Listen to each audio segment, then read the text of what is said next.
मैं तो दिल्ली में रहता हूँ और रेडियो फीजी बहुत रेडियो फीजी रोज सुनता हूँ. रेडियो फीजी 2 देश की धड़कन.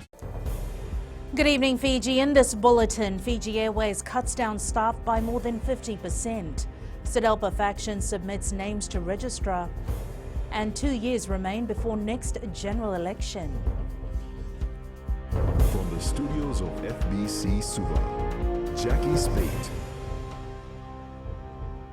More than 700 staff of Fiji Airways were today given termination letters due to the severe impacts of COVID-19 on the airline. FBC News understands that these include the flight attendants, 79 expatriate pilots and 8 expatriate executives. The airline has 6 local executives who will all retain their jobs and now constitute the majority of the leadership team. Details with Felipe Naikaso. 758 employees from across Fiji's national carrier today received their termination letter, which was emailed to them. The staff being let go will be paid a minimum notice period of 1 month plus any accumulated leave and other entitlements. Fiji Airways Managing Director and Chief Executive Andre Villion says the adjustments are necessary and unavoidable as the COVID-19 crisis endures, causing the further suspension of scheduled international services and ensuring that the airline will receive virtually zero revenue in the coming months. Villion says this is a very difficult announcement and one that has been made only making after exhausting all other options. Villion goes on to say that when the first flight suspensions were announced in March, they implemented a series of actions aimed at taking them through April to June period in the hope that the crisis would abate and some level of demand would return. Other major airlines such as Air New Zealand, which also operates to Fiji, has also laid off its staff. Felipe Naikaso, FBC News. Felipe Naikaso has been following the story closely and joins us live now from Nandi. Felipe, what else was said by Fiji Airways in its statement? Yes, Jackie, Fiji Airways says the responsibilities of the remaining executives and management have been expanded to absorb the work of those terminated today. A 20% permanent salary reduction has also been implemented for all retained employees from the 1st of next month. In the short term, retained staff will work between 2 to 5 days per week and will only be paid for actual days or hours worked. Retained Fiji Airways staff will be allowed to utilize annual leave days in order to top up their weekly pay. The CEO and the Managing Director, Andre Villion, says Fiji Airways is also negotiating with its lenders for loan and lease payment deferrals and arranging debt finance from a number of financial institutions. And Jackie, just a while ago, the Fiji Trades Union Congress had sent out a statement. They have condemned the decision of Fiji Airways to terminate the employees today. In a statement, they've also called on the government to intervene and stop such unfair, inhumane and unjust behavior of the Fiji Airways management and to respect workers' rights and respect the laws. Jackie. Thanks so much for that, Felipe. Parliament has approved the motion for the government to guarantee the Fiji Airways borrowing of $455 million. This consists of a mix of domestic borrowing of up to 191.1 million Fijian dollars and offshore borrowings of up to 117.1 million US dollars. This will be valid for 3 years, effective from May 30th. Civil Aviation Minister Ayaz Said Qayyum says this will keep the national airline Fiji Airways up and running. Said Qayyum says the national airline is feeling the full brunt of the COVID-19 impacts, resulting in job losses, the grounding of flights, and this cannot continue. Said Qayyum says they are earning near zero revenue and is seeking the government's help to address the issue. The guarantee that we are seeking are for a number of sources of funding that will be ascertained. FNPF is providing a loan of $53.6 million. The Reserve Bank of Fiji, through the Export Finance Facility loan, will lend $75 million to the Fiji Development Bank which will then on-lend to Fiji Airways because RBF cannot do direct lending at a rate of 3%. So FDB will have the opportunity to make some money with the 2% margin that they will charge. The Fijian Elections Office has confirmed receiving the submission from one faction of CIDalpa and highlighted some of the changes made to the party's office bearers. The faction of the party that held its meeting at Holiday Inn on Saturday visited the Register of Political Parties this morning, and the appointment is believed to have been made accordingly. Registrar Mohammed Saneem says Vijay Singh is now recognized as the acting president, Ratuchone Lesuma and Georgina Pareti Raiwalai as acting vice presidents, while Emile Ndui Tuturanga is recognized as general secretary of the party. Koroi Tandulala has more. The registrar, while confirming receiving the submission, did not provide any further information. Right now we have received an update from the party, and that is all that I can comment on. This list was sent in by Ms. Emily Tuturanga, who is the General Secretary. Provided an update in the interest of the public in terms of who the office holders of the party are, and if there are any other issues in relation to this, that will be dealt with between the Fijian Elections Office and the party. Appointed General Secretary Emile Ndui Tuturanga says they are confident that their meeting on Saturday was constitutional and the registrar have been informed accordingly. Not too worried because we are quite confident that we were at the constitutional meeting and we needed to discuss with the registrar of political parties elements of the CIDalpa Constitution. While speaking to media earlier today, party leader Sidiveni Rambuka says their faction of the party will be making their submission on Wednesday.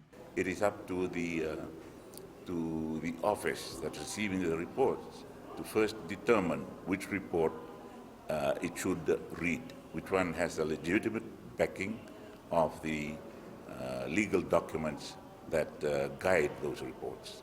FBC News approached Andi Litia on the issue and she says they do not have any comments to make on the matter. The Fijian Elections Office says they will deal directly with the party during the submission period. Koroi Tandulala, FBC News. Late this afternoon, the Register of Political Parties confirmed that he has received a dispute to the application of substitution submitted by a faction of the Social Democratic Liberal Party. The appointment of Emile Ndui Tuturanga as registered General Secretary of CIDalpa earlier today was disputed by Andi Litia Ngonimbaravi. Andi Litia also disputed the list of office holders of the party that purportedly signed in support of Ndui Tuturanga. Ndui Tuturanga has until midday tomorrow to provide her response to the registrar. CIDalpa party leader Sidiveni Rambuka says the issue about racism and sexism, first reported by FBC News last night, will have to be dealt with according to disciplinary procedures. Rambuka, who has been trying to mediate and unite the two factions within CIDalpa, says if the allegations against the two members involved are true, then they will be investigated. He says this has made his work as the officer preparing the party for the next general election very difficult. If they were true, and they will have to be investigated, if they were true, the members will have to be called to explain, because my role as the officer responsible for the preparation for the general elections is made very difficult if the views of the people on the party are affected. Rambuka says such issues within the party will have to be dealt with accordingly. He remains the mediator between the two factions of the party. Exactly 2 years from tomorrow, the 2022 writ of election can be issued. This means the announcement date of the next election can be made as early as May 26, 2022.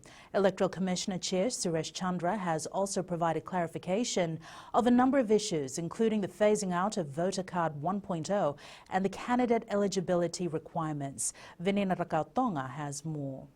Potential candidates willing to apply for candidacy role have been reminded to be wary of their residential status.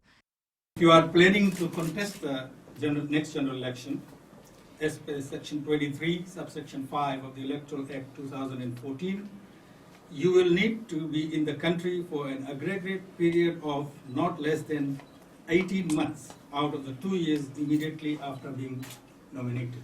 Chandra has confirmed that a year from now, the Electoral Commission will be conducting a ball draw for the ballot papers. Conduct of the public draw promotes the principles of transparency and is essential to the electoral process.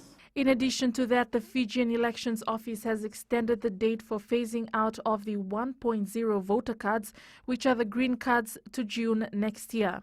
The decision was made considering the current COVID-19 crisis.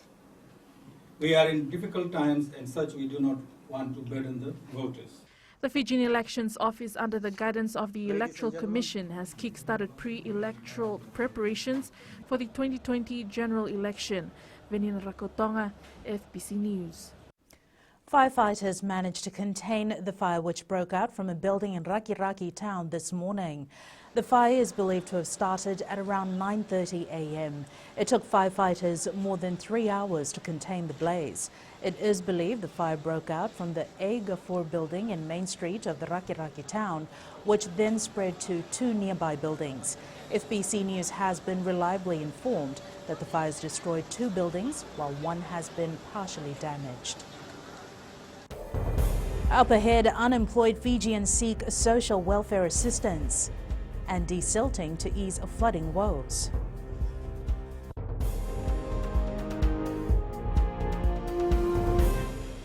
Pula natang ko aprosla ng karse, go Rakiraki, do televisión na barong na Radio Fiji 1, nandomo ibiti. Radio Fiji 1, nandomo ibiti.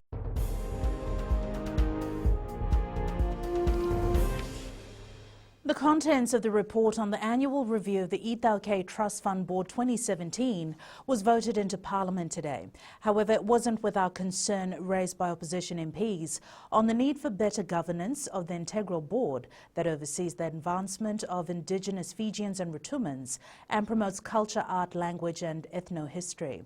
Maggie Boyle reports.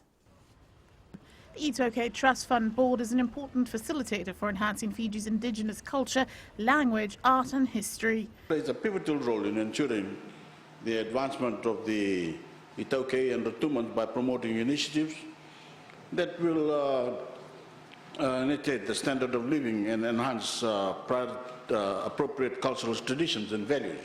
The Social Affairs Committee report highlighted some of the board's milestones, where the Fijian dictionary projects, including the e-Bolabosa app. The app was completed and the Android version was launched on 19 December 2017. The curriculum on traditional leadership and governance, titled Sau Vaki Ni Vanua.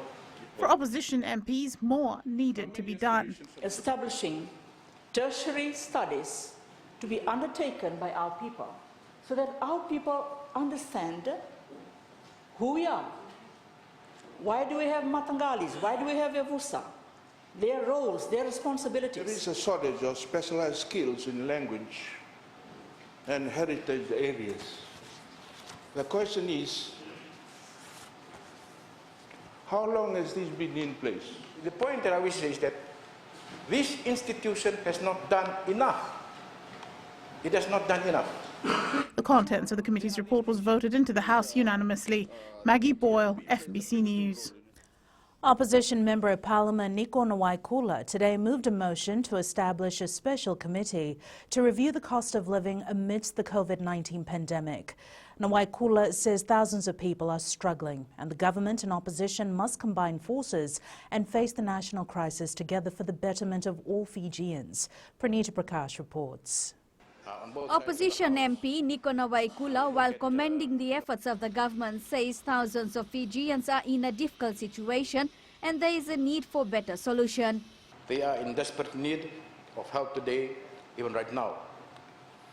But they will wasota and carry the pain and the struggle as they try to keep themselves and their families safe from the coronavirus, and to do so without that weekly pay packet.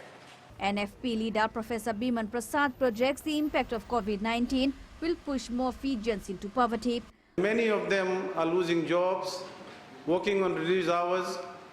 Those on the margins, 20% on the margins, you could be easily looking at 50% of households in this country within matters of months who would be falling below the poverty line.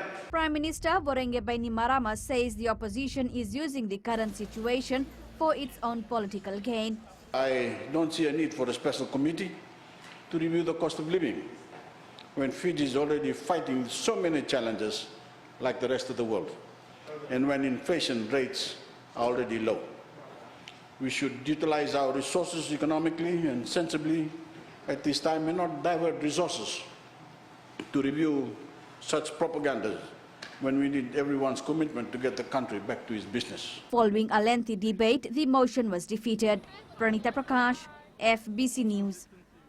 The Social Welfare Ministry is starting to receive applications from those unemployed due to the impacts of COVID-19. Director Rupeni Fatiaki says this is an issue they can only help according to the budget they have. Sainani Boiler reports. The Ministry of Social Welfare is now receiving applications daily from those whose work was affected due to the pandemic. Applications come in where people are saying that they have lost their jobs. They have been affected by the current COVID situation. And so we are taking into consideration those kind of cases that are coming up. Fatiaki says they're working with relevant agencies to address the issue. Working with partnership with other stakeholders, believe that there are stakeholders out there in the community who have, programs where they are distributing, food packs and groceries. And so we're liaising with them, and how we can refer cases, needy cases, to such organizations. This is a very difficult time due to COVID-19, and people really need help. The ministry should review their recipients and help those that really need it, because some recipients shouldn't be part of the schemes provided by the ministry. I think personally, the social welfare should do their job and help those that need it. Social Welfare currently has 6 social protection programs covering over 176,000 recipients. Sainian Imboila, FBC News. The Nandronga Navosa Youth Association hopes to plan a survey soon to ascertain the effectiveness of suicide prevention training sessions they've carried out in recent years. Youth Ambassador Esalan Delana says suicide prevention has always topped discussions at their annual provincial meeting due to the high number of cases in the area. Chasaina Nunga reports. The Youth Association in the province is hopeful they will be able to reduce attempted suicide and suicide cases. The major one that I face in my district is suicide. In my district, there were 4 that have taken their lives, and there were 5 more that have attempted suicide. In regards to these issues, is really touching. Empower Pacific Chief Executive Patrick Morgan says they have been in constant contact with the group in a bid to address the issue, particularly in these trying times. In Nandronga Bosna, Serua province, where we have provided our services previously to follow up. Consistent visitation to the youths, it also empowers them to to know their responsibilities in the communities, and also to empower them to become something in the community. Last year, Fiji recorded 28 suicide cases and 35 attempted suicides. 10 cases were recorded from the north, 18 from the south, and 29 cases were from the Western Division. Jose Nanuga, FBC News. For decades, the farming community in Korovatu outside Lambasa have been subjected to heavy flooding, landslide and blockage of drains. From today, Desilting Works from the Korovatu floodgates to the Mbudhi-Isao River mouth has commenced to mitigate this. Eleanor Rangaivu has more. For years, rice and cane farmers in Korovatu have lost thousands of dollars in income, as well as good arable land to flooding and seawater intrusion. Where they were producing of 300, 320, now they have been come to the 50 ton or 60 ton. And some farm, they have left 2 or 3 farms because of the seawater. Today, with the help of the Ministry of Agriculture, Desilting Works have started at the Mbudhi-Isao River to remove all rubbish, excessive silts, sediments and debris. The Desilting Works was launched by the Minister for Agriculture, Dr. Mahendra Reddy, last Friday. By doing that, we will be able to, one, improve the discharge capacity of the channel, which will assist in ensuring that we quickly move the water out that gets kept held up in this basement here. Through a public-private partnership, local contractor Hussein's hire plant is carrying out the desilting work free of cost. The desilting works will be carried out from the Korvato floodgate towards the Mbudaisau river mouth for an approximate length of 1,000 meters. Approximately 90,000 cubic meters of silt material that will be excavated. Minister Reddy also urged the community in Korvato to be cautious of where they dispose rubbish, reminding them that rivers and creeks are not dumping grounds. Eleanor Turangaivu, FBC News. And Karoy is here with the latest in business. Thanks, Jackie. Coming up in business tonight. Concession loans announced for MSMEs. And innovative ideas needed, says Trade Minister. Stay with us.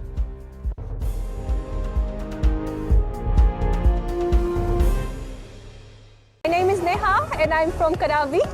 And Mirchi FM, it's hot. Mirchi FM, it's hot.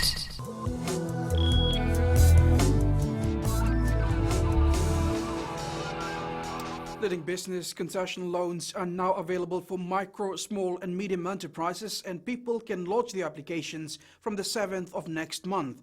The Economy Minister yesterday highlighted that new and existing micro enterprises will be able to borrow up to a $7,000 loan at an interest rate of 0.5%. Kritika Kumar reports. These loans can be repaid over a 5-year term. The loan will have a 1-year grace period, payable within the next 4 years. In other words, a 5-year loan term. In the first year of the grace period, there won't be any principal, no interest applicable to be paid. Strict protocols will be followed to scrutinize all loan application, says Syed Khium. It comprises of accredited members of the Fiji Institute of Accountants, the Fiji Chamber of Commerce and Industry, the Fiji Commerce and Employees Federation, Women in Business and the MSME Group. The Economy Minister says they want Fijians to utilize their skills by starting their own business. For example, somebody who may be working in a garment factory and no longer has a job. He or she may actually be a very good person who's very good with making clothes. And they may be able to utilize the skill set. So what do we do to set them up in a business? The Minister says existing small enterprises who are facing difficulties can apply loans of up to $14,000 with an interest of 1%, and the existing medium enterprises will be able to access loans of up to $21,000 with a concessional interest rate of 1.5%. Kritika Kumar, FBC News. Fiji is going to press the reset button, which will require re-engineering, redesigning and innovative ideas to bring Fiji to pre-COVID-19 glory. These were the words of Minister for Trade and Commerce Fayaz Koya while speaking during his first Parliament sitting. Koya says everyone is facing challenges due to the impact of the pandemic. He adds the ministry is diversifying and expanding the manufacturing base and establishing industries for the future. Today the challenges we face are real. They are serious and they are many. These will not go away easily or in a short span of time. It will require tenacity, it will require hard work, and it will require new ideas. And there will be no return to what we may have known as business as usual. Sunifa from HFC Bank joins us now with the latest from the money world. Let's look at the action on the South Pacific Stock Exchange last week. After posting continuous losses in key market statistics over the past 3 weeks, the SPX trading platform recorded an overall positive last week. The combined market value increased by 1.1% and concluded the week at a value of $3.6 billion, while the total return index rose by 1.11% to end at $8,472. In total, 6 listed stocks recorded activity, in which 5 listed securities recorded share price movements. Fiji Care Insurance and Paradise Beverages recorded share price increases, while 3 listed stocks, Kontiki Finance, Port General, and Fijian Holdings slipped. On the forex front, the US dollar is climbing today as worries about a US standoff between the US and China over civil liberties in Hong Kong brought increased demand for safe haven currencies. Trading was subdued because financial markets in Singapore, Britain, and the US are closed for public holidays. That's a wrap from our local stock market and HFC Bank, Pinaka. Turning to today's exchange rates as set this morning, the Fiji dollar continues its battle on the turbulent foreign exchange markets. The Sangamoli gained against the Aussie and Kiwi dollars and also rose against the euro. Now on to the commodities market. The price of crude oil was down slightly at $33 per barrel. Gold gained, closing at $1,728 per ounce, and silver closed up at $17.60 per ounce. That's it from Business Tonight. Jamie joins you next with sports. Thanks, Koroi, and good evening. Coming up, and Fiji FA targets a July start. This and more in sports after the break.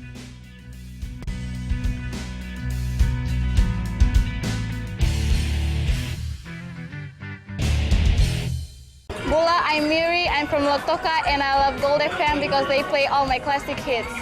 Gold FM, only the classic hits.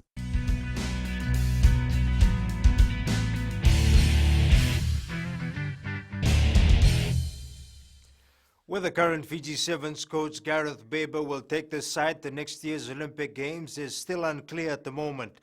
Baber is yet to discuss the issue with Fiji Rugby Union, as his contract will expire in 8 months, while the postponed Olympics will be held 6 months later. Speaking exclusively to FBC Sports, Baber says right now he just hopes to get back to business with his players. Akula Dama with the details. All my thoughts were on Olympics 2020. Obviously it shifts now to 2021. Having his contract extended is one thing. Then there's the funding issue amid the COVID-19 crisis. Fiji Rugby Union will have to come to us for an extension to his contract from January. And then it will depend on available funding from government. Baber is hopeful there will be a positive outcome. But at the end of the day, he has a family to look after. Post the Olympics, obviously I have to think as a dad and as a father, as a husband, about what my family need and where we need to be. And the Fiji Football Association plans to resume domestic competitions by July 1st. The Fiji FA is reviewing its tournament calendar for this year and has set the tentative start date. As Tale Materakulu reports, the revised calendar could likely see the cancellation of the 2020 Vodafone Fiji FAC tournament. Revising our plans for a July 1st kickoff. This would see the resumption of ongoing competitions. BPL will kick off with the BPL, the VSL, the Senior League, and Women's Senior League as well. Revising the number of matches that can be accommodated for the rest of the season, Fiji FA's chief executive has highlighted the Vodafone Fiji FACT could be negated. Kick off in 1st July, then obviously Fiji FACT is out of question. It will be cancelled and noted as not held. Meanwhile, 2019 Fiji FACT champ Nandi has backed their support towards the idea. Fiji FACT has been cancelled, so cancel. What can we do? We cannot do anything. It is because of the betterment of the people in the country. Don't want the disease to spread and the time frame. So I think Fiji football has made the right decision. At the moment, all competitions are planned towards the July 1st tentative date. However, Yusuf says this is also subject to change, depending on how early restrictions will be lifted. Tali Materkula, FBC Sports. Israel Folau has reportedly turned down a possible return to the NRL with the West Tigers. The Warriors are finally being given a break, and opposition clubs are now leaping on board to help out. Just 3 days out from the season restart, league officials have decided the Warriors can loan players from other teams, which is in NRL first. Meanwhile, someone who the Warriors were once desperately hoping to sign is Northlander Dylan Brown. The young playmaker has been the breakout star for the Parramatta Eels before the season went on break and hopes to continue his form as soon as next week. That's it from sports. Coming up in new media, take a look at some of the features on Samsung's new Galaxy A51 smartphone. This and more after the break.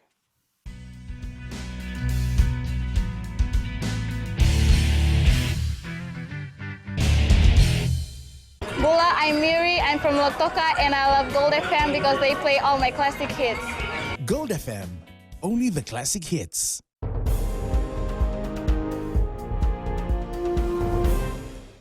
In new media tonight, Samsung recently launched its Galaxy A51. Compared to the iPhone SE, the A51's main draw is its screen. Samsung boasts the phone is awesome across 3 specs: screen, camera and battery life. And Angie is here now with the latest in weather, and I feel the nights are getting colder, don't you?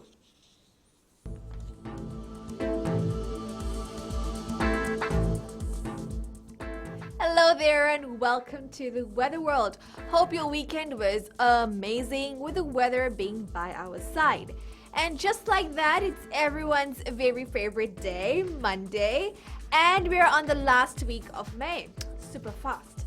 Speaking of fast, let's quickly check out other centers.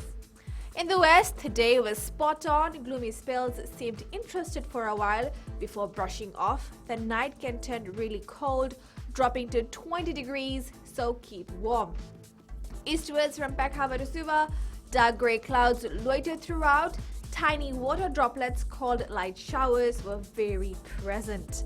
And up north, conditions were not any indifferent, but let me tell you about how cold the night gets.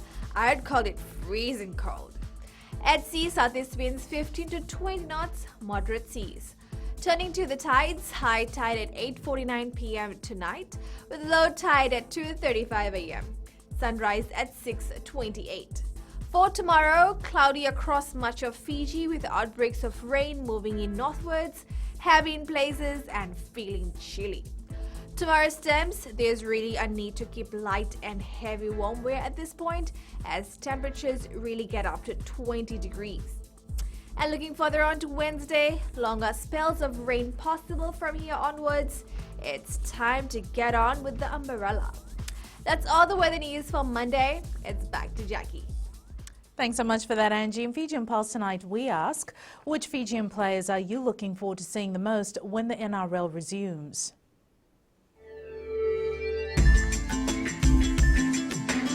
I can't wait to see Apisai Korisao get back in action. I would love to see Sulasi Bungwalu back in action. I'm looking forward to see Villa Metika when the NRL resumes. I'm just looking forward to watch Kane Evans. Mike Cassino. Why?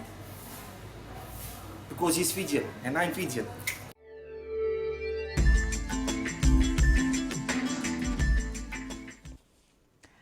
In the world of the weird and the wonderful, at just the tender age of 13, this young girl has decided to help children in her neighbourhood with their studies. Recapping the main stories for tonight. Fiji Airways cuts down staff by more than 50%. CIDalpa faction submits names to registrar.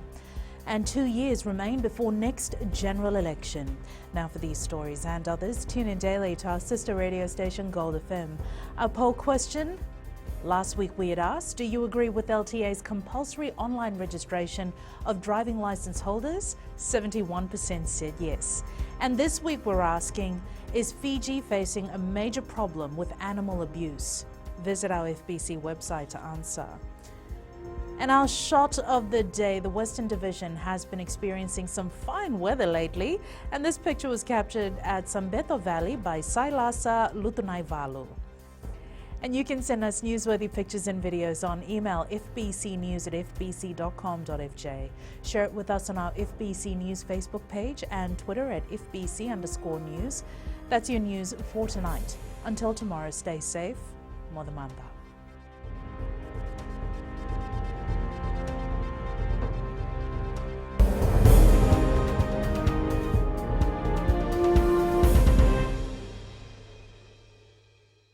Bula, I'm Miri, I'm from Lotoka and I love Gold FM because they play all my classic hits. Gold FM, only the classic hits.